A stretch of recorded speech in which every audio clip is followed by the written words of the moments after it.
Hey everyone, Ace8 here. This is going to be a bit of a devlog update on Turscar Isle.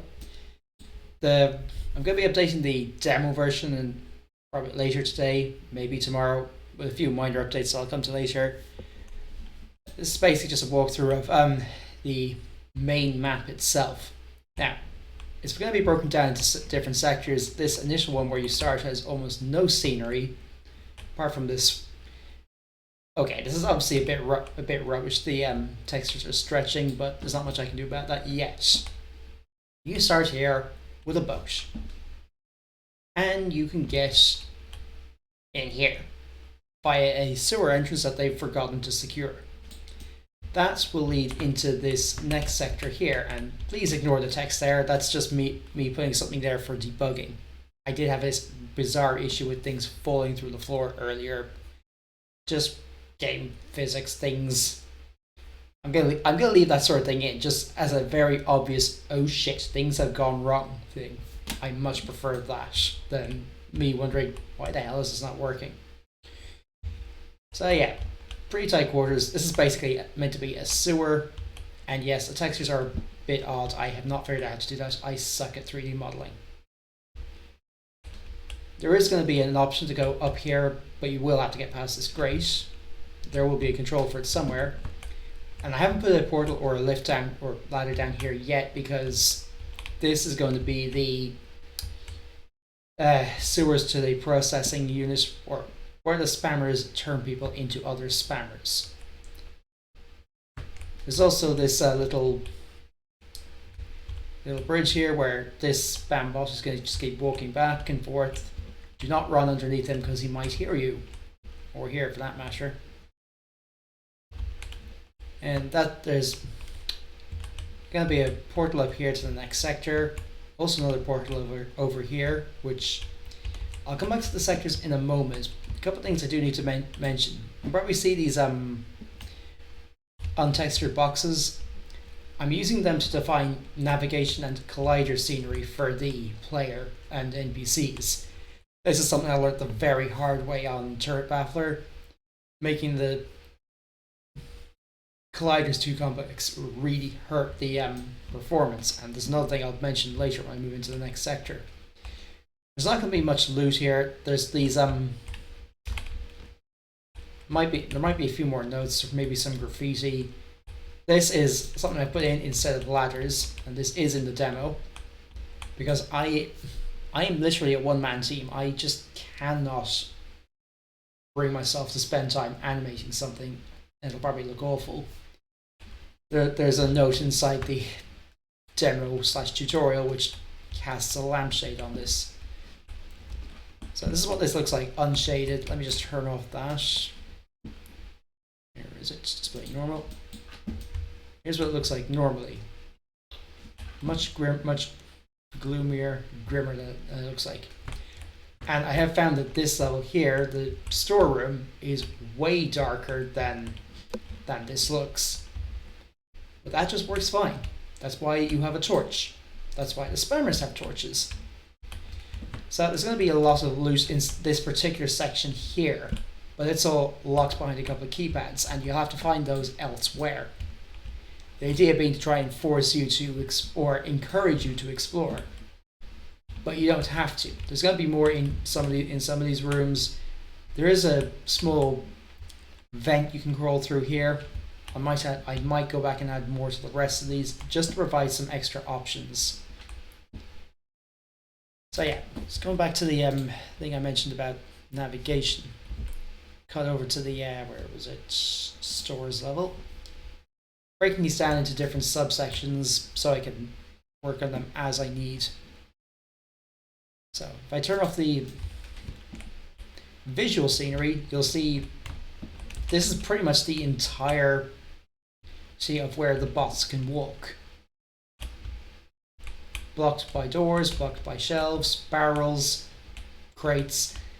And I am going to mention something about this just in case somebody else runs into something like this. These barrels were just how can I put this? I originally had a more complicated collider. I've since changed that to cylinders. And more importantly, anything in the navigation scenery does not collide with navigation scenery. Basically, I managed to get the frame rate dropped to about 5 frames a second before I did that. So if you are running into performance issues, check that the colliders aren't overly complicated and aren't colliding with things they shouldn't be. Yeah, that is the. Actually, let me turn the visual scenery back on. Nope, not that. That's the wrong thing. Stores. So the visual scenery is basically something I've done in Blender, broken into different subsections.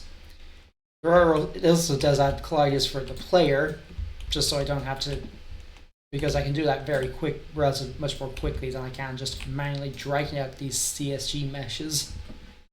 And these visuals things will also collide with line of sight to prevent the spam bot seeing you through a ceiling. And a small little note about I'm going to call this a development gag about this section. One of the things that originally inspired Spamocalypse Aftermath, the game that this is a remake of, was a particularly obnoxious spammer on the Unity forums who would just set a bot to clog up the entire site with posts in, I think it was Arabic, about washing machine support and repairs. Like, it was obviously trying to spread a phishing thing, but it became something of a recurring gag among the regulars that anytime somebody mentioned spamming, another person would immediately, whether by being able to speak Arabic themselves or just using Google Translate, to a comment saying washing machine sales. I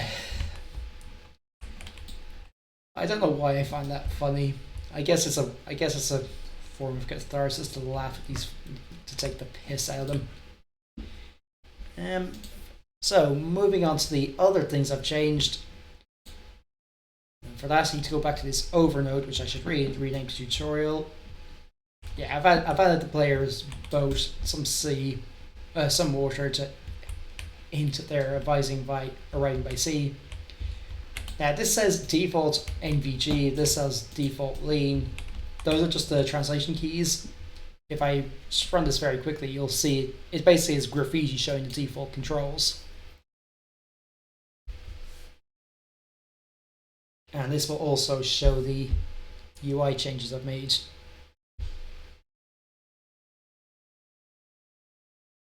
Loading game.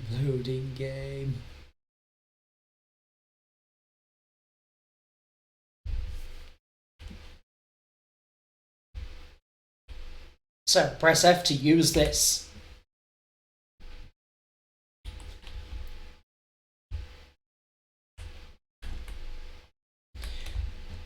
So a few things have changed in the UI.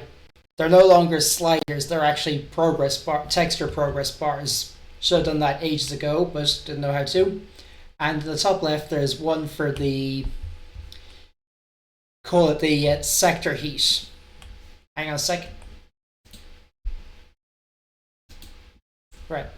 As I was saying, sorry, the music was just a bit loud. I probably should have turned that down.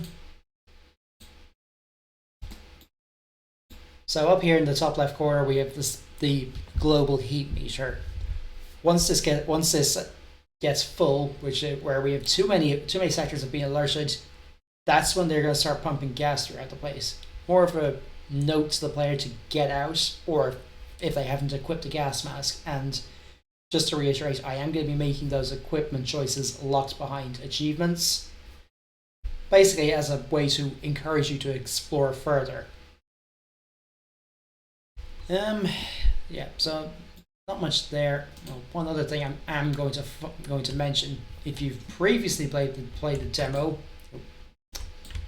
not orthogonal perspective. There we go. You might have noticed that this initiate here was just sliding along their feet, not walking. Yeah, I have fixed that. It was kind of amusing, but just a bit too silly. Anyway, that's it for me. If you would like to keep track of and keep up to date on this, subscribe for more. I do also play games, usually Hearts of Iron 4, maybe Halo, maybe Fallout New Vegas. And I'll see you in the next one. Bye for now.